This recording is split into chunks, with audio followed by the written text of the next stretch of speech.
Good evening बच्चों, कैसे हैं आप सभी लोग। आशा और उम्मीद है कि आप सभी लोग स्वस्थ होंगे और सुरक्षित होंगे। आप लोगों का एक बार पुनः दिव्य एकेडमी बाराबंकी की तरफ से हार्दिक स्वागत है। आपका चंदन है, वंदन है एवं कोटि कोटि अभिनंदन है। प्रिय छात्रों, जैसा कि आज एक इंफॉर्मेशन आप लोगों को देना है। कौन सा इंफॉर्मेशन है जरा ध्यान से देख लेंगे। आपका जो इस समय बैच चलाया जा रहा है, तो कौन सा बैच चलाया जा रहा है? सीटेट। सीटेट का ये स्पेशल बैच चल रहा है। मॉर्निंग कब चल रहा है? मॉर्निंग 8:15 से।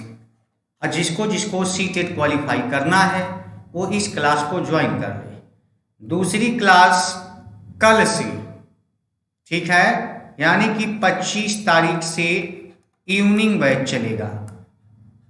यूपी टेट और सी टेट स्पेशल ये चलेगा 3 बजे से। कितने बजे से? तो ये चलेगा 3 बजे से। ध्यान रखिएगा, ये आपके इस समय स्पेशल बैच हैं। इनके अतिरिक्त आपकी संस्था में जो है मुख्य सेविका का बैच जो है ये 28 तारीख से नया बैच चलेगा। मुख्य सेविका का बैच जो है ये 28 तारीख से चलेगा 3 बजे से। कितने बजे से? 3 बजे से। तो उम्मीद है कि आप सभी लोग आएंगे, जुड़ेंगे और बहुत ही धुआंधार क्लास आप सभी लोग पढ़ेंगे। आइए चलते हैं लगातार वही प्रश्नोत्तरी की तरफ। जैसा कि आप सभी लोगों का विश्वास है, भरोसा है, उसी भरोसे पर खरे उतरने के लिए पुनः एक बार प्रयास। आइए देखते हैं आज का ये पहला प्रश्न। आज का ये पहला प्रश्न है, आप सभी लोग ध्यान दे रहे हैं कि कुवलयमाला कथा, ये प्रश्न आया जो प्रत्येक एग्जाम के लिए है। पहला प्रश्न आया आपका कि कुवलयमाला कथा, यहां ध्यान देंगे, कुवलयमाला कथा के रचनाकार कौन हैं आपको बताना है। उद्योतन सूरी हैं कि मेरुतुंग हैं कि दामोदर शर्मा जी हैं कि हेमचंद्र जी हैं। चलिए जल्दी से आप सभी लोग कमेंट करके बताइए कि कुवलयमाला कथा के रचनाकार कौन हैं। चलिए भाई देखते हैं कितने लोगों के उत्तर आ रहे हैं। आप सभी लोग ध्यान देंगे, जिन्होंने इसका उत्तर ए बताया है उद्योतन सूरी को। किसको बताया है? तो उद्योतन सूरी को जिन्होंने बताया है, ए ऑप्शन जिन्होंने दिया है, उनका उत्तर क्या है? बिल्कुल सही है। चलिए आइए दूसरे प्रश्न की तरफ चलते हैं। अगला प्रश्न है खुसरो की रचना, कौन सी रचना है? खालिक बारी। वस्तुतः क्या है आपको ये बताना है कि खुसरो की रचना खालिक बारी क्या है। ये पहेलियों का संकलन है कि मुकरियों का संकलन है कि फारसी हिंदी शब्दकोश है कि मनोरंजन परक रचना है। चलिए जल्दी से आप सभी लोग कमेंट करके बताइए कि खुसरो की रचना खालिक बारी क्या है। ठीक है, जल्दी जल्दी उत्तर आप लोग देते रहेंगे। चलिए आइए हम बता देते हैं कि खुसरो की जो रचना खालिक बारी है वो फारसी हिंदी शब्दकोश है। वो क्या है? फारसी हिंदी शब्दकोश है। जिन्होंने इसका सी उत्तर दिया है उनका बिल्कुल सही जवाब है। बहुत बढ़िया।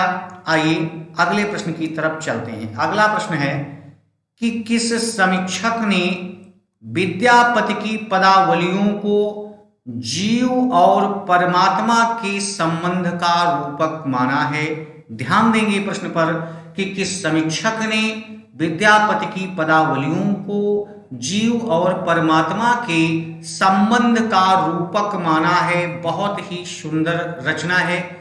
आप सभी लोगों को ये स्टेटमेंट बताना है। हजारी प्रसाद द्विवेदी ने माना है कि आनंद कुमार स्वामी ने माना है कि शिव प्रसाद सिंह ने माना है कि राम वृक्ष बेनीपुरी जी ने माना है। जल्दी से कमेंट करके आप सभी लोग बताइएगा। चलिए भाई देखते हैं कौन सा उत्तर आप सभी लोग दे रहे हैं। तो ध्यान देंगे बच्चों कि जीव और परमात्मा के संबंध का रूपक जो इसमें से माना है तो किसने माना है? ऑप्शन बी, आनंद कुमार स्वामी ने माना है। जिन्होंने इसका 3 का उत्तर दूसरा बताया है उनका बिल्कुल सही जवाब है। आइए अगले प्रश्न की तरफ चलते हैं, जो कि आप सभी लोग देख रहे हैं स्क्रीन पर। अगला प्रश्न आया कि सिंधी भाषा का विकास अपभ्रंश की किस शाखा से माना गया है? ये बहुत ही इंपॉर्टेंट प्रश्न है, ठीक है ना। तो ब्राचर से माना गया है कि पैसाची से माना गया है कि मागधी से माना गया है कि अर्धमागधी से माना गया है? चलिए जल्दी से सभी लोग जल्दी कमेंट करते रहिए, हम आपके कमेंट को देख रहे हैं। 4 नंबर का प्रश्न है कि सिंधी भाषा का विकास अपभ्रंश की किस शाखा से माना गया है? जल्दी से आप सभी लोग बताएंगे, ब्राचर से कि पैसाची से कि मागधी से कि अर्धमागधी से? चलिए जल्दी से कमेंट करिए। आइए देखते हैं 4 नंबर का ए उत्तर ब्राचर से सिंधी भाषा का विकास हुआ है। ये आप सभी लोग नोट कर लेंगे, जो कि कई बार आपके पेपर में पूछा जा चुका है, बहुत ही इंपॉर्टेंट प्रश्न है, ठीक है। जिन्होंने 4 का ए उत्तर दिया है उनका बिल्कुल सही है। आइए अगले प्रश्न की तरफ चलते हैं। अगला प्रश्न है, इनमें से कौन सी भाषा भारतीय संविधान की 8वीं अनुसूची में नहीं है? कौन सी नहीं है आपको बताना है। डोगरी नहीं है कि संथाली नहीं है कि बोडो नहीं है कि भोजपुरी नहीं है? आप सभी लोग जल्दी से कमेंट करके बताइएगा कौन सा नहीं है, ठीक है। 5 नंबर का प्रश्न में आप याद रखिए 8वीं अनुसूची में BDMS जोड़ा गया। क्या जोड़ा गया? BDMS जोड़ा गया था। B से बोडो, D से डोगरी, M से मैथिली और S से संथाली। इसमें भोजपुरी का कोई अस्तित्व नहीं है, यानी कि D उत्तर आपका क्या हो जाएगा? बिल्कुल सही हो जाएगा, ठीक है। आइए अगले प्रश्न की ओर चलते हैं बेटा। अगला प्रश्न है, इनमें से किस शब्द में उपसर्ग नहीं है? आपको नहीं शब्द को गोल कर लेना है, ये बात ध्यान रखना है। उपसर्ग नहीं है, अपमान में नहीं है कि अपराध में नहीं है कि अपयश में नहीं है कि अपमत में नहीं है? चलिए जल्दी से आप सभी लोग 6 नंबर के प्रश्न का उत्तर दीजिए जल्दी से। आप जानते हैं अप प्लस मान होता है, इसमें उपसर्ग है। अप धन यश होता है, ये है। अप धन मति होता है, इसमें अपर प्लस आध, यही आपका उत्तर गलत है। इसमें कोई भी उपसर्ग आपका नहीं है। 6 का बी बिल्कुल सही जवाब होगा। जिन लोगों ने बी उत्तर दिया है उनका बिल्कुल सही जवाब है। आइए अगले प्रश्न की ओर चलते हैं। अगला प्रश्न आया, ये रहा स्क्रीन पर, कि सब रस प्रश्न आया कि सब रस के रचनाकार कौन माने जाते हैं? मुल्ला वजही माने जाते हैं कि कुली कुतुब शाह माने जाते हैं कि इंशा अल्लाह खां माने जाते हैं कि सैयद हुसैन अली खां माने जाते हैं? चलिए आप सभी लोग कमेंट के माध्यम से जवाब दीजिए इसका। सब रस के रचनाकार कौन है? 7 नंबर का प्रश्न है। तो चलिए भाई देखते हैं कितने लोग उत्तर देते हैं इसका। तो जान लेंगे बच्चों, सब रस के रचनाकार कौन थे? मुल्ला वजही जी थे। कौन थे? मुल्ला वजही जी थे। जिन्होंने 7 का ए उत्तर दिया है उनका बिल्कुल सही जवाब है। आइए 8 नंबर के प्रश्न की ओर चलते हैं। प्रश्न आया, इनमें से कौन सी ध्वनि संयुक्त है? इसमें से कौन सी ध्वनि संयुक्त है? आप लोगों को बताना है कि कौन सी ध्वनि इसमें से संयुक्त है, ठीक है ना। तो इसमें से आया, पहला है आधा काया, फिर आधा चा पूरा चा, फिर टा, फिर औ। आप लोगों को जल्दी से कमेंट करके बताइए इसमें से कौन सी ध्वनि संयुक्त है। बहुत बढ़िया है। संयुक्त ध्वनि कौन सा है? देखते हैं कौन सा उत्तर आप देते हैं। तो मैं बता देता हूं, 8 का ए उत्तर बिल्कुल सही हो जाएगा। बेटा ये दोनों दिया गया है, ये द्वित्व व्यंजन होता है। क्या होता है? ये द्वित्व व्यंजन है, ठीक है ना। ये द्वित्व व्यंजन होता है और ये संयुक्त स्वर है, हमने ध्वनियों की बात किया है, तो 8 का ए बिल्कुल क्या हो जाएगा, सही हो जाएगा।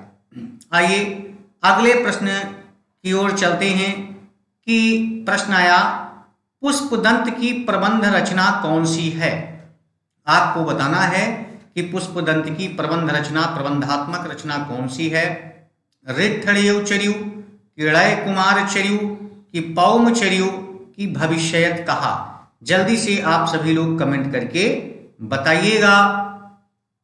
चलिए देखते हैं, जल्दी जल्दी आप सभी लोग बताएंगे कि पुष्पदंत की प्रबंध रचना इनमें से कौन है। तो देखते हैं भाई कितने लोगों का सही हो। भाई पौमचरी उनकी रचना है ही नहीं, है ना, तो इसमें से एक ही प्रबंधात्मक रचना इनकी नजर आ रही है, ऑप्शन बी, अड़य कुमार चर्यु। जिन्होंने 9 का बी उत्तर दिया है उनका बिल्कुल सही है। ठीक है, आइए 10 नंबर प्रश्न की ओर चलते हैं। अगला प्रश्न है क्या कि काम भाव और शरीर का सौंदर्य उनके यहाँ उत्सव रूप में है। Very good. विद्यापति के संदर्भ में ये कथन किस आलोचक का है? राम स्वरूप चतुर्वेदी का है, कि नगेंद्र का है, कि बच्चन सिंह का है, कि रामचंद्र शुक्ल का है? चलिए जल्दी से कमेंट करके बताइए 10 नंबर का प्रश्न, इसका सही उत्तर क्या होगा। काम भाव और शरीर का सौंदर्य उनके यहाँ उत्सव रूप में है। विद्यापति के संदर्भ में ये कथन किसने कहा था? चलिए भाई देखते हैं किसने कहा था। तो इसमें का राम स्वरूप चतुर्वेदी जी ने कहा था। जिन्होंने 10 का ए उत्तर दिया है वे बिल्कुल सही माने जाएंगे, बिल्कुल सही जवाब माना जाएगा। आइए अगले प्रश्न की ओर चलते हैं। 11 नंबर का प्रश्न है। 11 नंबर का प्रश्न ये आया कि मुसलमान अनुयायी कबीरदास को किसका शिष्य मानते हैं? कबीर को किसका शिष्य मानते हैं? शेख तकी का मानते हैं, कि रज्जब का मानते हैं, कि मोइनुद्दीन चिश्ती का, कि नूर मोहम्मद का? चलिए जल्दी जल्दी आप सभी लोग कमेंट करते रहिए। 11 का सही उत्तर देखते हैं आप सभी लोग क्या देते हैं। ठीक है ना, 11 का सही उत्तर आप लोग क्या देते हैं। तो मुसलमान अनुयायी कबीरदास को जो है आप जानते हैं शेख तकी का शिष्य मानते हैं। किसका? शेख तकी का। यहां से एक प्रश्न और उठाया गया था कि शेख तकी के कहने पर ही कबीर को जंजीरों में बांध करके सिकंदर लोदी ने गंगा में डुबकी लगवाया था। ठीक है ना, तो शेख तकी को मुसलमान लोग मानते हैं कि कबीरदास जी शेख तकी के अनुयायी थे। आइए अगले प्रश्न की ओर। फोर्ट विलियम कॉलेज के किस शिक्षक के माध्यम से हिंदी भाषा की पाठ्य पुस्तकों का प्रकाशन आरंभ हुआ? वो कौन था जिसके माध्यम से हिंदी भाषा की पाठ्य पुस्तकों का प्रकाशन शुरू हुआ? लॉर्ड मैकाले थे, कि ग्रियर्सन साहब थे, कि फादर कामिल बुल्के थे, कि गिलक्राइस्ट थे? जल्दी से आप सभी लोग बताइएगा 12 नंबर का प्रश्न का उत्तर क्या होगा। तो आप सभी लोग इस पर विचार करिए, बहुत ही इंपॉर्टेंट प्रश्न है। जब फोर्ट विलियम कॉलेज का निर्माण 1800 में कलकत्ता में लॉर्ड बेलेजली के द्वारा किया गया था, उस समय हिंदी विभाग के अध्यक्ष सर जॉन गिलक्राइस्ट थे। यही, हाँ बिल्कुल, गिलक्राइस्ट जी थे। इन्हीं के माध्यम से जो है हिंदी भाषा की पाठ्य पुस्तकों का प्रकाशन हुआ, यानी 12 का डी नंबर बिल्कुल सही जवाब है। आइए अगले प्रश्न की ओर। संशयात्मा किस कवि की रचना है? जल्दी से आप बताएंगे कि संशयात्मा किस कवि की रचना है? अशोक वाजपेयी की रचना है, कि कुंवर नारायण की रचना है, कि ज्ञानेंद्रपति की रचना है, कि उदय प्रकाश जी की रचना है? चलिए जल्दी से आप सभी लोग कमेंट करके बताइएगा कि संशयात्मा किसकी रचना है। ठीक है, चलिए कमेंट करिए जल्दी से, हम भी देखते हैं कि आज आप लोग कितनी तल्लीनता के साथ पढ़ते हैं। तो जान लेंगे संशयात्मा जो है ये ज्ञानेंद्रपति की रचना है। किसकी रचना है? ज्ञानेंद्रपति की रचना है। जिन्होंने इसका सी उत्तर दिया है उनका उत्तर बिल्कुल सही है। आइए अगले प्रश्न की ओर चलते हैं। अगला प्रश्न आया, एकांकी में अनवित या संकलन त्रय के अंतर्गत काल स्थान के साथ किसके निर्वाह की गणना की जाती है? कहने का मतलब ये है एकांकी के अंतर्गत संकलन त्रय होता है, उसमें 3 बातें होती हैं, उनमें किन किन बातों का चयन होता है? आप बताएंगे पात्र, कार्य, पताका या प्रकृति। जल्दी से आप सभी लोग बताइएगा। संकलन त्रय के अंतर्गत भाई 2 मैंने बता दिए हैं, काल और स्थान। तीसरा आप बताएंगे कि इसका प्रयोग होता है। चलिए बताइए जल्दी से। तो जान लेंगे कि संकलन त्रय में तीसरा होता है कार्य। जिन्होंने बी ऑप्शन का उत्तर दिया है उनका बिल्कुल सही जवाब है। आइए चलते हैं 15 नंबर प्रश्न की ओर। 15 नंबर का प्रश्न आया, इनमें से कौन अनुभाव का एक भेद है? बहुत सही प्रश्न है। निर्वेद है कि व्रीडा है कि उन्माद है कि आहार्य है? जल्दी से आप बताइए। अनुभाव का एक भेद आपसे पूछा जा रहा है 15 नंबर प्रश्न में। तो अनुभाव के कितने भेद होते हैं? तो जान लेंगे 4 भेद होते हैं अनुभाव के। कौन कौन से? होता है कायिक, वाचिक, मानसिक या सात्विक और आहार्य। ठीक है ना, सात्विक और आहार्य। तो इसमें एक चीज दिया गया है आहार्य। D is the right answer. यही आपका क्या है? अनुभाव का भेद है। ठीक है, आइए अगले प्रश्न की ओर चलते हैं। अगला प्रश्न आया, कौन सा? देखते हैं। शब्द में जहां मूल अर्थ नहीं बल्कि उसका व्यंग्यार्थ अभिप्रेत होता है वहां कौन सी शब्द शक्ति होती है? बहुत ही इंपॉर्टेंट प्रश्न है। यहां से एक प्रश्न हर बार पूछा जाता है। अभिधा है कि लक्षणा है कि व्यंजना है कि उपर्युक्त सभी है? जल्दी से बताइए। जहां मूल अर्थ नहीं होता है बल्कि उसका व्यंग्यार्थ अभिप्रेत होता है तो वहां कौन सी शब्द शक्ति होती है? आप सभी लोग जल्दी से कमेंट करके बताएंगे कौन सी शब्द शक्ति होती है।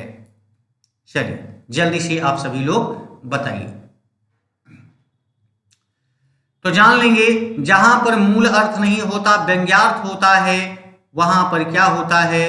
तो वहां पर कुछ नहीं होता है, सिर्फ वहां व्यंजना होता है। सी इज द राइट आंसर।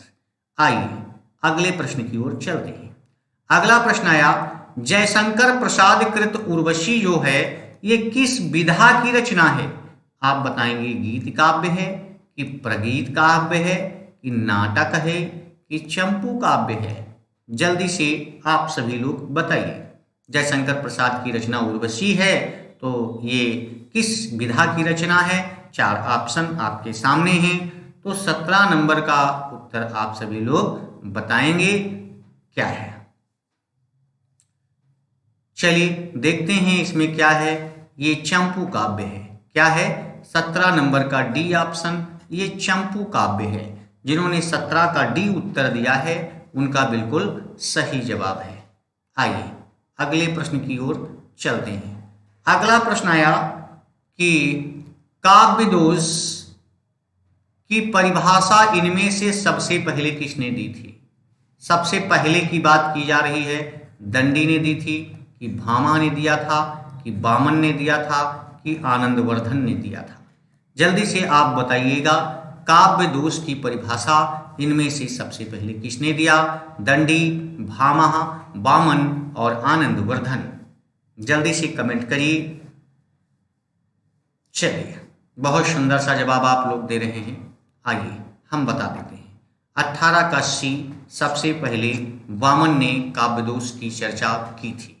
ठीक है ना, 3 काव्य दोष माने हैं। तो इस तरीके से 18 नंबर का सी ऑप्शन बिल्कुल सही हो जाएगा। आइए 19 नंबर प्रश्न की ओर चलते हैं। 19 नंबर का प्रश्न है, पाए महावर देन को अरे नाइन बैठी आए, फिर जानी महावरी एड़ी मिलती जाए। इन काव्य पंक्तियों में कौन सा अलंकार है? यहाँ पर आपको बताना, कई बार आपके एग्जाम में पूछा गया प्रश्न। संदेह अलंकार है कि भ्रांतिमान है कि विशेषोक्ति है कि समाशोक्ति है? जल्दी से कमेंट करके आप सभी लोग बताइए। 9 जो है, नायिका के पैर में महावर देने के लिए आती है लाल एड़ी और लाल महावर को देख करके भ्रमित हो जाती है, तो इसमें कौन सा उत्तर सही होगा? भ्रांतिमान अलंकार बिल्कुल सही जवाब होगा। जिन्होंने इसका बी उत्तर दिया है उनका बिल्कुल सही जवाब है। आइए अगले प्रश्न की ओर चलते हैं, 20 नंबर के प्रश्न की ओर। यथार्थवाद और छायावाद निबंध के रचयिता कौन हैं? यथार्थवाद और छायावाद किसका निबंध है? देखते हैं कौन कौन है। जयशंकर प्रसाद का है, कि शांति प्रिय द्विवेदी का है, कि नंद दुलारी वाजपेयी का है, कि मुकुटधर पांडे जी का है? जल्दी से कमेंट करके आप सभी लोग बताएंगे कि 20 का सही उत्तर क्या है। ठीक है, आप सभी लोग बताते रहिएगा। चलिए हम आपके जवाब का की कई प्रतीक्षा कर रहे हैं। यथार्थवाद और छायावाद निबंध के रचनाकार कौन हैं? आइए बता देते हैं, जयशंकर प्रसाद जी हैं। ए इज द राइट आंसर। जिन्होंने 20 का ए जवाब दिया है उनका बिल्कुल सही जवाब है। ठीक है, आइए नेक्स्ट प्रश्न की ओर हम चलते हैं और नेक्स्ट प्रश्न की ओर आप लोग काउंट करते चलिएगा कितना आपका सही हुआ है। आइए अगला प्रश्न आया, देखेंगे ध्यान से कि मिला तेज से तेज, मिला तेज से तेज किस विधा की रचना है? जीवनी है, कि आत्मकथा है, कि निबंध है, कि संस्मरण है? जल्दी से आप लोग कमेंट करके बताइए कि मिला तेज से तेज किस विधा की रचना है। इसको सुभद्रा कुमारी चौहान की पुत्री सुधा चौहान जी ने लिखा था, लेकिन ये क्या है वो विधा आपको बतानी है। चलिए देखते हैं। ऑप्शन दिया गया जीवनी, आत्मकथा, निबंध और संस्मरण। तो इसमें मिला तेज से तेज ये सुभद्रा कुमारी चौहान की जीवनी है। किसने लिखा था? उनकी पुत्री सुधा चौहान जी ने लिखा था। जिन्होंने 21 का ए उत्तर दिया उनका बिल्कुल सही जवाब है। आइए अगले प्रश्न की ओर चलते हैं। अगला प्रश्न आया कि छायावाद पुस्तक के लेखक कौन हैं? आपको बताना है छायावाद पुस्तक जो है इसके लेखक कौन हैं। देवराज जी हैं, कि डॉक्टर नामवर सिंह जी हैं, कि रामविलास शर्मा जी हैं, कि प्रसाद जी हैं? जल्दी से कमेंट करके बताइएगा कौन है। छायावाद पुस्तक किसकी है? जल्दी से कमेंट करिए तो जान लेंगे कि ये जो छायावाद पुस्तक है तो इसके लेखक कौन हैं। इसके लेखक हैं डॉक्टर नामवर सिंह जी। ठीक है, जिन्होंने 22 का दूसरा उत्तर दिया है उनका बिल्कुल सही है। आइए 23 नंबर के प्रश्न की ओर चलते हैं।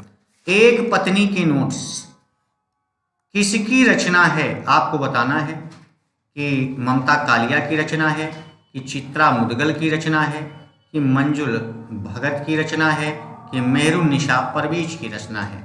एक पत्नी के नोट्स 23 नंबर का प्रश्न है और जल्दी से आप सभी लोग कमेंट करके इसका उत्तर दीजिए। एक पत्नी के नोट्स है ना, और एक पति के नोट्स, ऐसी बहुत सारी रचनाएं इंपॉर्टेंट है। तो जान लेंगे एक पत्नी के notes Mamta Kalia. A is the right answer. 23 number का प्रश्न जो है, ठीक है, 23 नंबर का प्रश्न जो है ये बिल्कुल इसका सही जवाब क्या हो जाएगा? 23 नंबर का प्रश्न का बिल्कुल सही जवाब हो जाएगा ए, ममता कालिया। ठीक है ना, कौन है ममता कालिया? तो देखिएगा अगला प्रश्न आया कि निर्मल वर्मा का पहला कहानी संग्रह कौन सा है? आपको बताना है। जलती झाड़ी है, कि बीच बहस में है, कि परिंदे है, कि कौवे और काला पानी है? जल्दी से बताइएगा कि निर्मल वर्मा का पहला कहानी संग्रह कौन सा है। 24 नंबर बहुत ही इंपॉर्टेंट है ये कहानी संग्रह है और वेरी मोस्ट इंपॉर्टेंट है एग्जाम की दृष्टि से। तो जान लेंगे इसमें का सही उत्तर क्या हो जाएगा? सी, 24 का सी। जिन्होंने सी उत्तर दिया है उनका बिल्कुल सही जवाब है, ये निर्मल वर्मा का पहला कहानी संग्रह है। आइए अगले प्रश्न की ओर चलते हैं। अगला प्रश्न है, रस निष्पत्ति के संदर्भ में भुक्तिवाद किस आचार्य का मत है? भुक्तिवाद। आपको बताना है भुक्तिवाद किसका मत है? अभिनव गुप्त का है कि शंकुक का है कि भट्ट नायक का है कि भट्ट लोलट का है? जल्दी से कमेंट करके आप सभी लोग बताइए रस निष्पत्ति के संदर्भ में भुक्तिवाद किस आचार्य का मत है? चलिए भाई, हम आपके कमेंट की प्रतीक्षा में हैं, जल्दी जल्दी कमेंट करिए।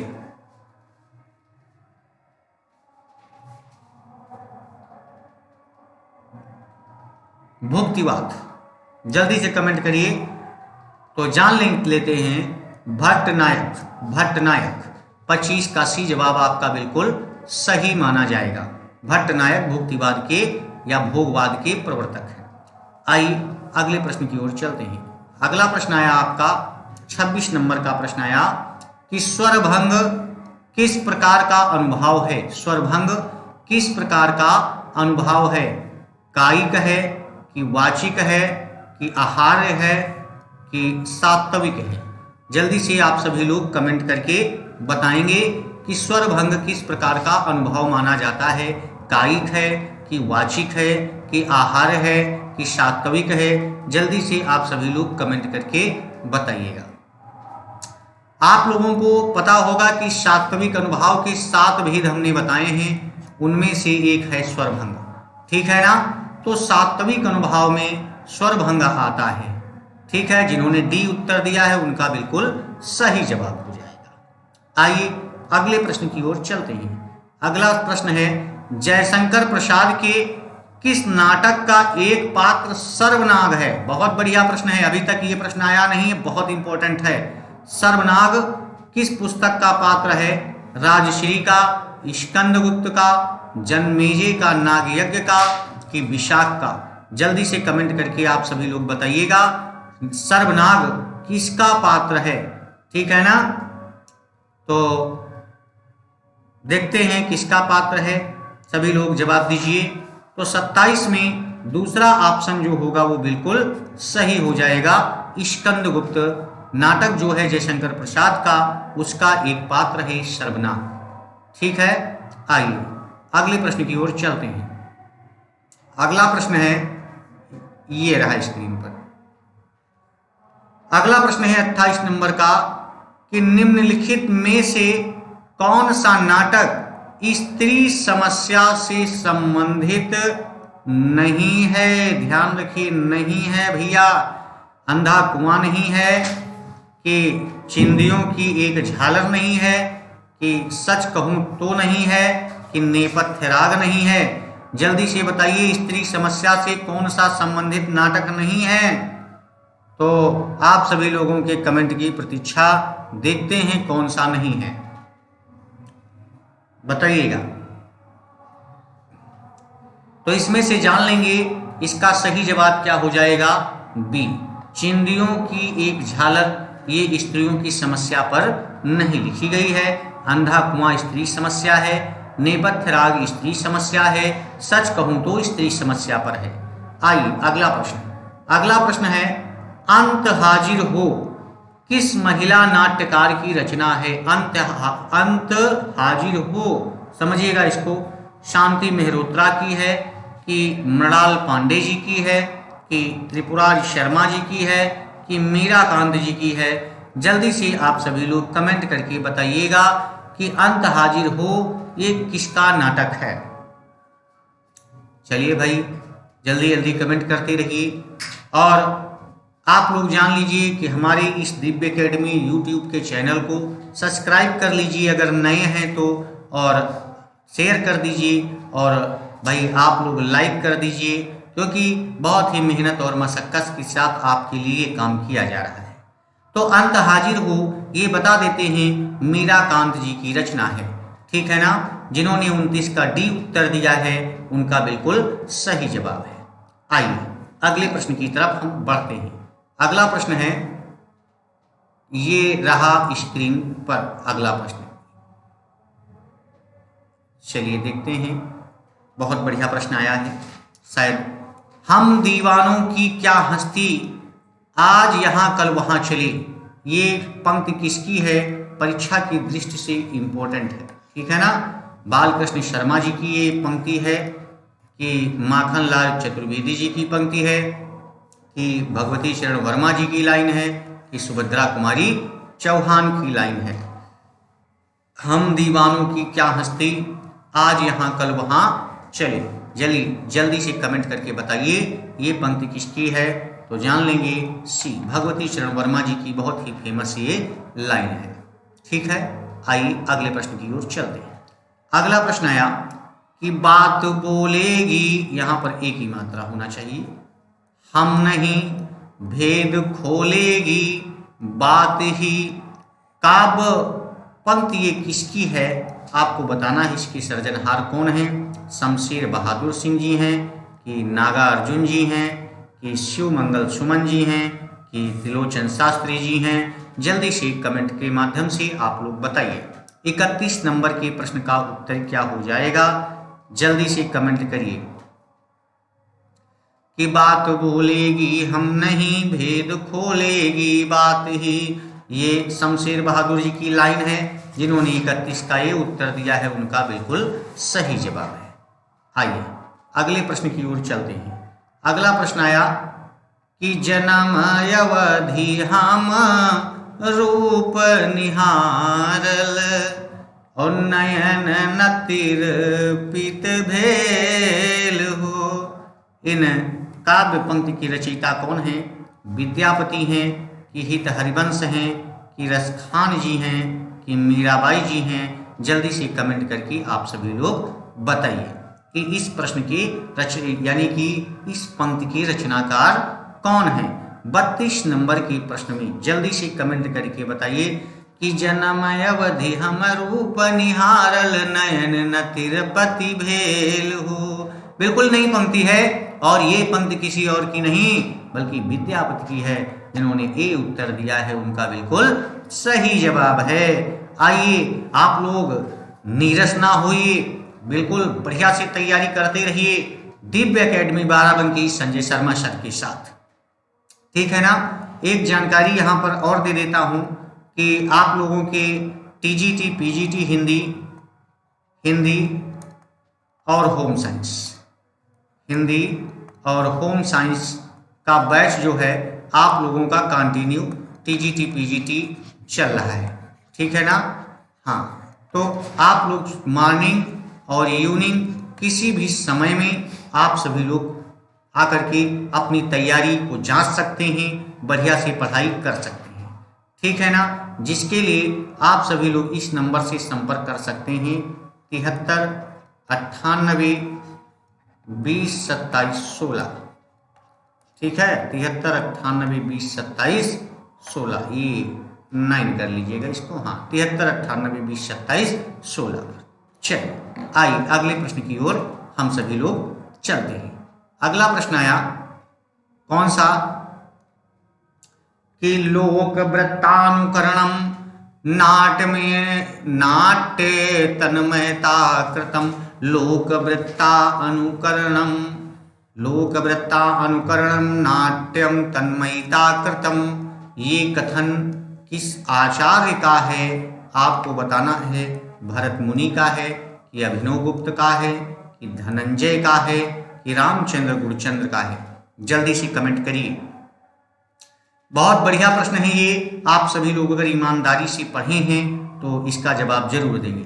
33 नंबर के प्रश्न का उत्तर क्या होगा? चलिए भाई जल्दी से कमेंट करके बताइए 33 नंबर के प्रश्न का उत्तर क्या होगा। तो लोक वृत्तानुकरणम नाट्यम तन्मयता कृतम, ये कथन किसका है? ये कथन भरत मुनि का है। ये ऑप्शन जिन्होंने टिक किया है उनका बिल्कुल सही जवाब है। आइए अगले प्रश्न की ओर चलते हैं कि रूप की आराधना का मार्ग आलिंगन नहीं तो और क्या है? ये उक्ति किसकी है? भवानी प्रसाद मिश्र की है कि नरेंद्र शर्मा की है कि रामधारी सिंह दिनकर की है कि केदारनाथ अग्रवाल की है? जल्दी से कमेंट करके बताइए रूप की आराधना का मार्ग आलिंगन नहीं तो और क्या है? ये कथन किसका है? 34 नंबर का प्रश्न है, जल्दी से बताएंगे। चलिए देखते हैं इसका उत्तर कितने लोग सही दे रहे हैं। तो 34 नंबर का सी जो है ये उत्तर बिल्कुल सही होगा। ये कथन रामधारी सिंह दिनकर का है। किसका है?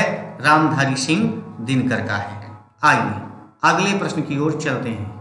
अगला प्रश्न है आप लोगों का कि काव्य तु जायते जातु कस्यचित् प्रतिभावतः। ठीक है ना? ये रहा प्रश्न कि काव्य तु जायते जातु कस्यचित् प्रतिभावतः। ये उक्ति किस आचार्य की है? आपको बताना है। भामा की है कि दंडी की है कि उद्भट की है कि मम्मट की है? जल्दी से कमेंट करके बताइएगा 35 का सही उत्तर क्या होगा। काव्य तु जायते जातु कस्यचित् प्रतिभावतः। काव्य शास्त्र से चुना गया ये प्रश्न है और ये कथन किसका है? भामा जी का है, जिन्होंने 35 का ये उत्तर दिया। उनका बिल्कुल सही जवाब है। आइए अगले प्रश्न की ओर चलते हैं। अगला प्रश्न आया कि औचित्यम रससिद्धस्य स्थिरम काव्यस्य जीवितम। ये उक्ति किस आचार्य की है? जहां पर औचित्य आ जाता है वहीं से आप समझ जाइएगा कि ये क्या है। आनंदवर्धन जी का है। आनंदवर्धन तो ध्वनि के आचार्य हैं। मम्मट का है कि क्षेमेंद्र जी का है कि विश्वनाथ जी का कथन है। औचित्यम रससिद्धस्य स्थिरम काव्यस्य जीवितम। जल्दी से बताएंगे 36 नंबर के प्रश्न का उत्तर क्या है। तो जान लेंगे जहां पर औचित्य की बात आती है वहां क्षेमेंद्र ही होते हैं। ठीक है ना? सी इज द राइट आंसर। चलिए आइए 37 नंबर के प्रश्न पर चलते हैं। 37 नंबर का प्रश्न आया क्या है कि कविता सर्वोत्तम शब्दों का सर्वोत्तम क्रम विधान है, किस पाश्चात्य आलोचक का मत है? आपको बताना है एडिशन का है कि वर्ड्सवर्थ का है, कालरिश का है कि मैथ्यू आर्नल्ड का है। कविता सर्वोत्तम शब्दों का सर्वोत्तम क्रम विधान है, किस पाश्चात्य आलोचक का मत है? 4 ऑप्शन आपके सामने दिए गए हैं। जल्दी से कमेंट करके इनका उत्तर बताइए कि कौन सा है कविता। जल्दी से। बहुत सुंदर सा जवाब आप सभी लोग दे रहे हैं, लेकिन देखते हैं कितने लोगों का सही आ रहा है। तो जान लेंगे 37 का सी ऑप्शन बिल्कुल सही हो जाएगा। ये कॉलरिज का स्टेटमेंट है। किसका है? कॉलरिज का स्टेटमेंट है। जिन्होंने 37 का सी उत्तर दिया है उनका बिल्कुल सही जवाब है। आइए अगले प्रश्न की ओर चलते हैं। कविता हमारे परिपूर्ण क्षणों की वाणी है। यह कथन किसका है? प्रसाद जी का है कि पंत जी का है कि निराला जी का है कि महादेवी वर्मा जी का है? तो कविता हमारे परिपूर्ण क्षणों की वाणी है। जल्दी से कमेंट करके बताइए ये कथन किसका है। तो ये कथन जान लेंगे। ये कथन किसका है? पंत जी का है। जिन्होंने बी उत्तर दिया है उनका बिल्कुल सही जवाब है। ठीक है, आइए अगले प्रश्न की ओर चलते हैं। अगला प्रश्न है कि निम्नलिखित में से कौन सा श्रृंखला मूलक अलंकार नहीं है? बहुत बढ़िया प्रश्न है, बहुत कठिन प्रश्न है। कारणमाला, माला दीपक, काव्यलिंग या एकावली। 39 नंबर का सही उत्तर क्या हो जाएगा? जल्दी से आप सभी लोग बताइएगा। श्रृंखला मूलक अलंकार कौन सा नहीं है बताइएगा कमेंट करके। तो इसमें से मैं भी बताए दे रहा हूं काव्यलिंग ये श्रृंखला मूलक अलंकार नहीं होता है। ठीक है, आइए अगले प्रश्न की ओर चलता हूं। 40 नंबर का प्रश्न है। 40 नंबर का प्रश्न आया कि इनमें से कौन सी बोली ओकार बहुला नहीं है? ध्यान दो, नहीं है। खड़ी बोली नहीं है कि ब्रजभाषा नहीं है कि बुंदेली नहीं है कि कन्नौजी नहीं है? जल्दी से कमेंट करके बताइए ओकार बहुला बोली नहीं है। 40 नंबर का प्रश्न, इसका सही उत्तर क्या हो जाएगा? खड़ी बोली ओकार बहुला नहीं होती है। ए इज द राइट आंसर। 40 का ए बिल्कुल सही जवाब हो जाएगा।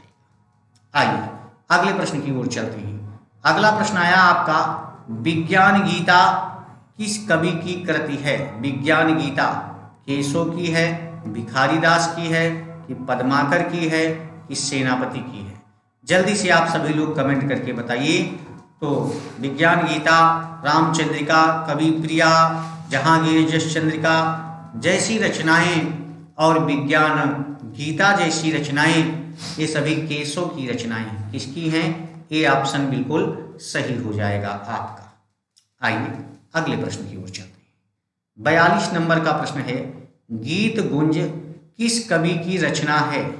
निराला की है कि पंत की है कि राम कुमार वर्मा की है कि महादेवी वर्मा की है? गीत गुंज किसकी रचना है? जल्दी से आप सभी लोग कमेंट करके बताएंगे कि गीत गुंज किसकी रचना है। निराला, पंत, राम कुमार वर्मा या महादेवी वर्मा की? तो 42 नंबर का उत्तर क्या होगा? देखते हैं कितने लोग कैसा कमेंट करते हैं। आइए देखते हैं और बता भी देते हैं कि गीत गुंज जो है ये निराला जी की रचना है। जिन्होंने ये उत्तर दिया है उनका बिल्कुल सही जवाब है। ठीक है, आइए अगले प्रश्न की ओर चलते हैं। अगला प्रश्न है, छाया नामक एकांकी किसने लिखी है? ये जो छाया एकांकी है इसको किसने लिखा है? उपेंद्र नाथ अश्क ने, कि राम कुमार वर्मा ने, कि उदय शंकर भट्ट ने, कि सुदर्शन जी ने? जल्दी से कमेंट करके बताइए आप सभी लोग कि छाया नामक एकांकी किसने लिखा है। चलिए भाई देखते हैं आप सभी लोग जवाब देते हैं, कैसा जवाब दे रहे हैं। तो छाया नामक एकांकी हम खुद बताए दे रहे हैं, ज़्यादा समय नहीं हम किसी का वेस्ट कराएंगे, अच्छे से अच्छा ज्ञान आप तक पहुंच जाए, बस यही हमारे लिए बहुत है। तो छाया नामक एकांकी किसने लिखा है? सुदर्शन जी ने लिखा है।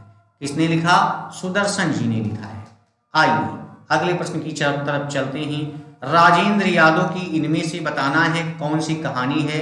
बदबू है कि जहां लक्ष्मी कैद है, गदर है कि जानवर और जानवर है? राजेंद्र यादव की कौन सी कहानी है? आप सभी लोग बताएंगे, जल्दी से कमेंट करते रहिए। तो राजेंद्र यादव की जो कहानी है ये दूसरे ऑप्शन में है, जहां लक्ष्मी कैद है। ठीक है ना? ये प्रश्न बिल्कुल सही है और इम्पोर्टेंट है, आप लोग नोट कर लिए होंगे उम्मीद है। चलिए आइए अगले प्रश्न की ओर चलते हैं। अगला प्रश्न है आपका, इनमें से 45 नंबर का प्रश्न है, इनमें से किस आलोचक ने साधारणीकरण की व्याख्या की है? आपको बताना है जो साधारणीकरण शब्द है इसकी व्याख्या किसने किया है? नगेंद्र ने किया है कि नंद दुलारी वाजपेयी ने किया है कि हजारी प्रसाद द्विवेदी ने किया है कि नामवर सिंह ने किया है? 45 का बिल्कुल सही जवाब आप सभी लोग बताइए। चलिए हम आपके कमेंट की प्रतीक्षा कर रहे हैं, तो देख लेंगे इसमें से किसने व्याख्या किया है। तो इसका सही उत्तर हो जाएगा डॉक्टर नगेंद्र जी ने किया है। ए ऑप्शन बिल्कुल इसका सही हो जाएगा। आइए अगले प्रश्न की ओर हम चलते हैं। श्लेष अलंकार कितने प्रकार का होता है? यहाँ किसने लिख गया है, इसको ता कर लीजिएगा, ता बना लीजिएगा। होता है 2, 3, 4, 5। जल्दी से बताइएगा श्लेष अलंकार कितने प्रकार का होता है? 46 नंबर का प्रश्न का उत्तर दीजिए। तो श्लेष के सभी लोग जानते हैं, श्लेष के कितने भेद होते हैं? श्लेष के 2 भेद होते हैं, अभंग और सभंग श्लेष। ठीक है ना? अगला प्रश्न थोड़ा से कठिन लगाया गया है, जिसमें हो सकता है परेशानी हो। प्रकाशन वर्ष के अनुसार इन उपन्यासों का सही अनुक्रम आपको बताना है। कौन सा है? सिंह सेनापति, शेखर एक जीवनी, राम रहीम और अलका। दूसरे ऑप्शन में है अलका, राम रहीम, शेखर एक जीवनी, सिंह सेनापति। तीसरा है शेखर एक जीवनी, राम रहीम, अलका, सिंह सेनापति। चौथा ऑप्शन है राम रहीम, अलका, सिंह सेनापति, शेखर एक जीवनी। जल्दी से आप सभी लोग कमेंट करके हमको बताइए कि 47 नंबर का उत्तर क्या होगा।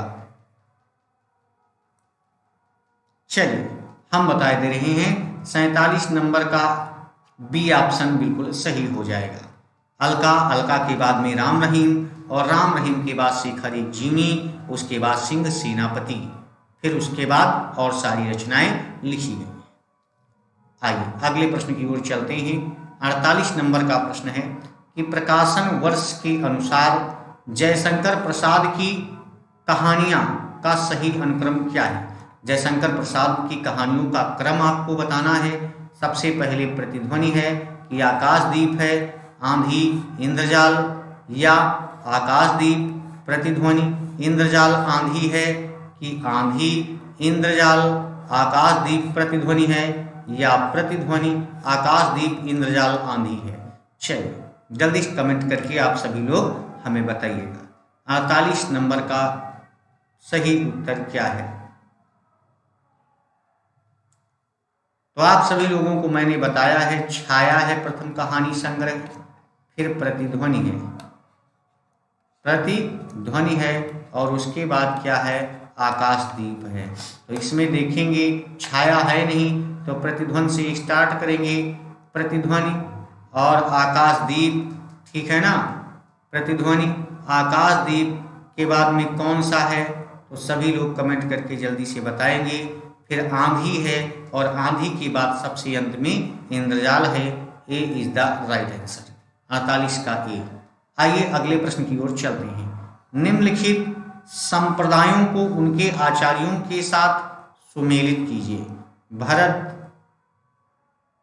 इसमें दिया गया है सूची 1 सूची 2 में। आप सभी लोगों को इसमें सही करना है कि कौन सा इसमें से सही हो जाएगा। थोड़ा सा बड़ा कर देते हैं कि आप सभी को प्रश्न दिखे।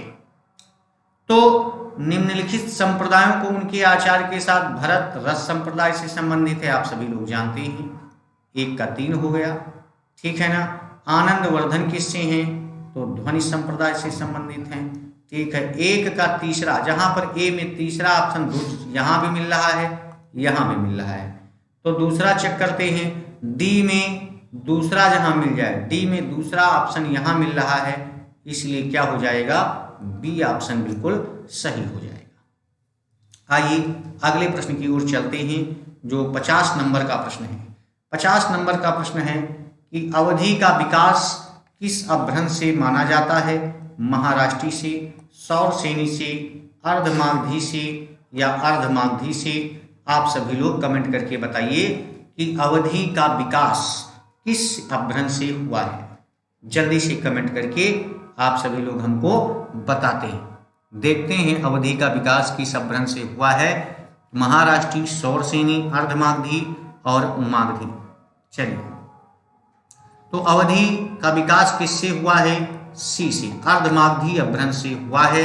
ये आपका बिल्कुल सही जवाब है, ठीक है। आइए अगले प्रश्न की ओर चलते हैं। अगला प्रश्न है, विकास की दृष्टि से प्राकृत की पूर्वकालीन अवस्था का क्या नाम है। प्राकृत की पूर्वकालीन, ध्यान देंगे यहाँ पर पूर्वकालीन, पाली है कि संस्कृत है कि हिंदी है कि अवहट्ट है। जल्दी से कमेंट करके आप सभी लोग बताइएगा। 51 नंबर के प्रश्न का सही उत्तर क्या हो जाएगा। तो आपको पता है सबसे पहली संस्कृत भाषा आई, फिर आई पाली, पाली के बाद आई प्राकृत। तो प्राकृत के पूर्व की अवस्था क्या कहलाई, पाली कहलाई, ठीक है। आइए अगले प्रश्न की ओर चलते हैं।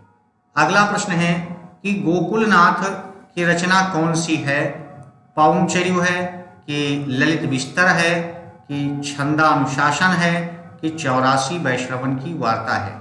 जल्दी से आप सभी लोग कमेंट करके हमको बताइए, आपके कमेंट की हमें प्रतीक्षा है। तो गोकुलनाथ की कौन सी रचना है। आप सभी लोगों को पता है कि 84 वैश्रवण की वार्ता, 252 वैश्रवण की वार्ता, ये दोनों किसकी रचनाएं हैं, ये दोनों गोकुलनाथ जी की रचनाएं हैं। तो D is the right answer, ठीक है। आइए अगले प्रश्न की तरफ चलते हैं। अगला प्रश्न आया कि काव्य अलंकार किसकी रचना है। भामा की है कि राजशेखर की है कि दंडी की है कि रुद्रभट्ट की है। जल्दी से आप सभी लोग कमेंट करें 53 नंबर प्रश्न के लिए। तो काव्य अलंकार जो रचना है ये आचार्य भामा का है। आप सभी लोगों को कई बार याद करवाए हैं और पढ़ाया गया है, ठीक है। आइए अगले प्रश्न की ओर चलते हैं। अगला प्रश्न आया अगला प्रश्न आया कि इनमें से कौन सी रचना लल्लू लाल की नहीं है। ध्यान रखिएगा, सिंहासन बत्तीसी नहीं है, कि बैताल पच्चीसी नहीं है, कि सुख सागर नहीं है, कि लाल चंद्रिका नहीं है। आप सभी लोग कमेंट करके हमको बताइए जल्दी से कौन सी लल्लू लाल की नहीं है। 54 नंबर का प्रश्न है, इसमें से आप सभी लोग बताइएगा। तो आप सभी लोग जो उत्तर दे रहे हैं ध्यान दीजिए इधर कि सुख सागर यहाँ पर दिया गया है, सदा सुखलाल की रचना है। तो जब सदा सुखलाल की रचना है तो बाकी सभी लल्लू लाल की रचना है। 54 का सी ऑप्शन बिल्कुल सही हो जाएगा। आइए अगले प्रश्न की ओर चलते हैं। इनमें से कौन सा इलाचंद्र जोशी का उपन्यास है। आपको बताना है सुनीता है, कि मुक्ति पथ है, कि सुखदा है, कि तेरी मेरी उसकी बात है। जल्दी से कमेंट करके आप सभी लोग बताइएगा इलाचंद्र जोशी का उपन्यास कौन सा है। तो ध्यान देंगे, इसमें से सुनीता जैनेन्द्र जी का है, ठीक है ना। मुक्ति पथ यही है, आपका उत्तर मिल गया। इलाचंद्र जोशी का उपन्यास है मुक्ति पथ। जिन्होंने 55 का दूसरा उत्तर दिया है उनका बिल्कुल सही जवाब है। आइए अगला प्रश्न है, इनमें से कौन मनोविश्लेषणवादी कथाकार नहीं है। नहीं को जरूर गोल कर लीजिएगा। जैनेन्द्र नहीं है, कि चतुर्सेन शास्त्री नहीं है, कि इलाचंद्र जोशी जी नहीं है, कि अज्ञे जी नहीं है। जल्दी से आप सभी लोग बताइएगा 56 नंबर का सही उत्तर क्या हो जाएगा। ठीक है, 56 नंबर का उत्तर क्या हो जाएगा, चलिए बताइए।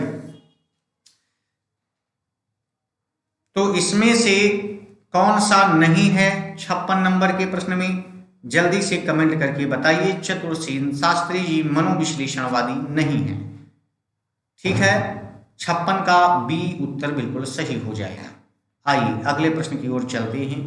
अगला प्रश्न आया, भारतेंदु हरिश्चंद्र का नाटक कौन सा है। आपको बताना है गोरक्ष विजय है, कि कालिका मंगल है, कि सरस्वती मंगल है, कि विद्या सुंदर है। जल्दी से कमेंट करके बताइए 57 नंबर के प्रश्न के उत्तर के लिए कि गोरक्ष विजय, कालिका मंगल, सरस्वती मंगल और विद्या सुंदर। तो इसमें से इनकी रचना जो है वो विद्या सुंदर है। कौन सी है, विद्या सुंदर है।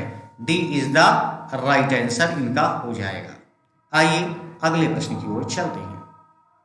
अगला प्रश्न है, इनमें से कौन सा काव्य राम कथा पर आधारित है।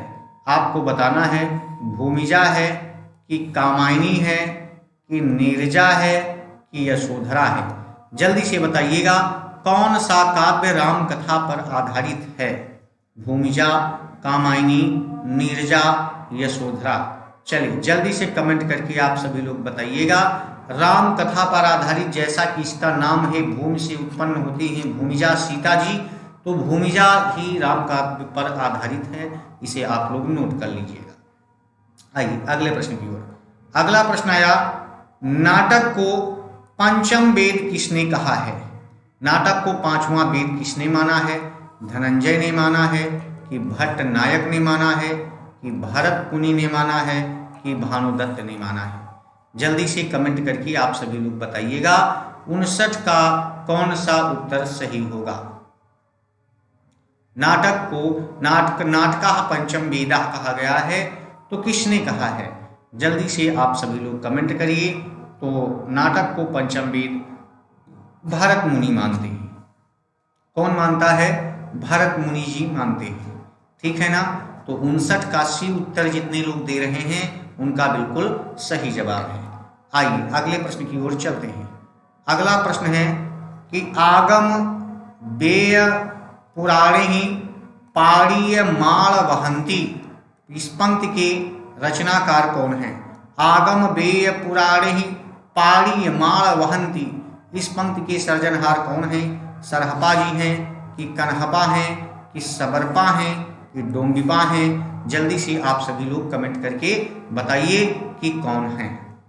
60 नंबर के प्रश्न के लिए आप लोगों के उत्तर आना चाहिए। आगम वेग पुराणे, ये पंक्ति किसी और की नहीं, बल्कि ये पंक्ति किसकी है? ये पंक्ति है कन्हप्पा की। ठीक है, किसकी पंक्ति है? कन्हप्पा की है। चलिए आइए अगले प्रश्न की ओर चलते हैं। ठीक है, अगला प्रश्न है कि खड्भाषा पुराणम च पुराणम कथित मया, भाषा के संबंध में ये किस कवि की पंक्ति है? जगनिक की पंक्ति है कि नरपत नाल की पंक्ति है कि चंद्रबरदाई की पंक्ति है कि अब्दुल रहमान की पंक्ति है? आप सभी लोग कमेंट करके बताइएगा कि ये पंक्ति किसकी है 61 नंबर प्रश्न के लिए। षड्भाषा पुराणम चा पुराणम कथित मया, ये किसकी पंक्ति है? तो ध्यान देंगे कि ये पंक्ति किसी और की नहीं है, बल्कि ये पंक्ति है चंद्रबरदाई जी की। आप सभी लोग नोट कर लीजिए, 61 का सी बिल्कुल सही है। आइए 62 नंबर प्रश्न की तरफ चलते हैं कि प्रेमचंद के सेवा सदन उपन्यास का उर्दू शीर्षक क्या है? बाजारे हुस्न, गोसा ए आफिमत, चौगानी हस्ती, हम खुरबा व हम सबा। जल्दी से कमेंट करके आप सभी लोग बताइएगा कि सेवा सदन का उर्दू शीर्षक में क्या नाम था? प्रेमचंद ने पहला इसका उर्दू में क्या नाम दिया था, बाद में सेवा सदन हो गया है। 62 नंबर प्रश्न के लिए उत्तर देंगे। चलिए ठीक है, जान लेंगे 62 नंबर प्रश्न का उत्तर है ए ऑप्शन बिल्कुल सही हो जाएगा, बाजारे हुस्न। ठीक है, आइए अगले प्रश्न की ओर चलते हैं। 62 का जिन्होंने ए जवाब दिया है बिल्कुल सही जवाब है। 63 नंबर प्रश्न है नाक, भौं, पेट, दांत, मूछ आदि विषयों के निबंधकार किसे माना जाता है? भारतेंदु को माना जाता है कि प्रताप नारायण मिश्र को माना जाता है कि बालकृष्ण भट्ट को माना जाता है कि बाल मुकुंद गुप्त जी को माना जाता है? चलिए जल्दी से कमेंट करके आप सभी लोग बताएंगे किसे माना जाता है। नाक, भौं, पेट, दांत, मूछ आदि विषयों के निबंधकार कौन थे? 63 नंबर का उत्तर आपका क्या है? जल्दी से बताइएगा। तो इन सभी पर विधाओं पर जो है ये लिखा है प्रताप नारायण मिश्र जी ने, यानी 63 का दूसरा उत्तर सही हो जाएगा। आइए अगले प्रश्न की तरफ चलते हैं। अगला प्रश्न है कि जयशंकर प्रसाद का सर्वप्रथम नाटक कौन सा लिखा गया है? सज्जन है कि राजश्री है कि कामना है कि विशाख दत्त है? जल्दी से आप सभी लोग कमेंट करके बताइए कि जयशंकर प्रसाद का पहला नाटक कौन सा है। 64 नंबर का प्रश्न है, जल्दी से कमेंट करिए। तो आप लोगों को बता दूं, प्रसाद जी ने जब नाटकों की सर्जना की तो सबसे पहले इन्होंने ए सज्जन को लिखा। क्या लिखा? सज्जन को लिखा। ठीक है ना। चलिए, जिन्होंने 64 का ए उत्तर दिया है उनका बिल्कुल सही जवाब है। आइए अगले प्रश्न की ओर चलते हैं। अगला प्रश्न है शब्दों की पद रचना पर आधारित भाषाओं के वर्गीकरण को क्या कहा जाता है? ऐतिहासिक वर्गीकरण, कलात्मक वर्गीकरण या प्रभाव आधारित वर्गीकरण या आकृति मूलक वर्गीकरण? जल्दी से आप सभी लोग बताएंगे। शब्दों की पद रचना पर आधारित भाषाओं के वर्गीकरण को क्या कहा जाता है? ऐतिहासिक वर्गीकरण, कलात्मक वर्गीकरण, प्रभाव आधारित वर्गीकरण या आकृति मूलक वर्गीकरण? जल्दी से कमेंट करके बताइए 65 नंबर प्रश्न के उत्तर के लिए। ठीक है, जल्दी से बताइए 65 नंबर प्रश्न के उत्तर के लिए देखते हैं। चलिए भाई बताइएगा 65 नंबर के प्रश्न का उत्तर देखते हैं क्या सही उत्तर आता है। तो ये आकृति मूलक है। कैसी है? आकृति मूलक है। बिल्कुल डी उत्तर इसका क्या हो जाएगा? बिल्कुल सही जवाब हो जाएगा। आइए अगला प्रश्न आया निकल करके, ये दूसरा दरवाजा किस विधा की रचना है? आपको बताना है नाटक है कि उपन्यास है कि गीत नाट्य है कि कहानी है? दूसरा दरवाजा किस विधा की रचना है? जल्दी से कमेंट करके आप 66 नंबर के प्रश्न के लिए उत्तर देंगे। चलिए देखते हैं कौन सा उत्तर इसका बिल्कुल सही होगा। दूसरा दरवाजा ये नाटक विधा की रचना है। किस विधा की रचना है? नाटक विधा की रचना है। तो ठीक है, आज के लिए इतना ही पर्याप्त है। फिर पुनः इसका भाग 2 लेकर के आएंगे, जिसमें भी 50-60 क्वेश्चन होंगे। आप सभी लोग हमसे जुड़ते रहिए। ऑनलाइन और ऑफलाइन क्लास के लिए भी पुनः एक बार बता दूं, आपकी टीजीटी और पीजीटी की क्लास कंटिन्यू चल रही है। ठीक है, हिंदी और होम साइंस की आप सभी लोग हमसे जुड़ सकते हैं, क्योंकि और दूसरा, कल से बैच आपका टारगेट बैच है यूपी टेट, सी टेट। इसके साथ में वीडियो एसएससी जीडी और यूपी पुलिस के बैच भी चलाए जा रहे हैं। ठीक है ना।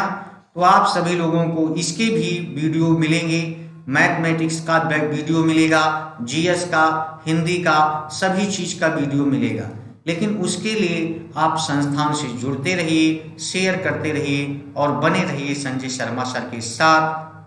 तब तक के लिए आप लोगों का बहुत बहुत धन्यवाद। आप लोगों का इतना प्रेम और स्नेह मिल रहा है, उसके लिए और ज़्यादा धन्यवाद। इसी तरीके से आप हमारे साथ जुड़े रहिए हमारे इस कॉन्टैक्ट नंबर के साथ 73 98 20 27 16। कॉन्टैक्ट नंबर ना भूलिएगा। किसी भी प्रकार की इंफॉर्मेशन अगर आपको चाहिए तो आप हमसे किसी भी वक्त ले सकते हैं। अगली वीडियो 1-2 दिन में पुनः आप लोगों को दी जाएगी। बहुत बहुत धन्यवाद।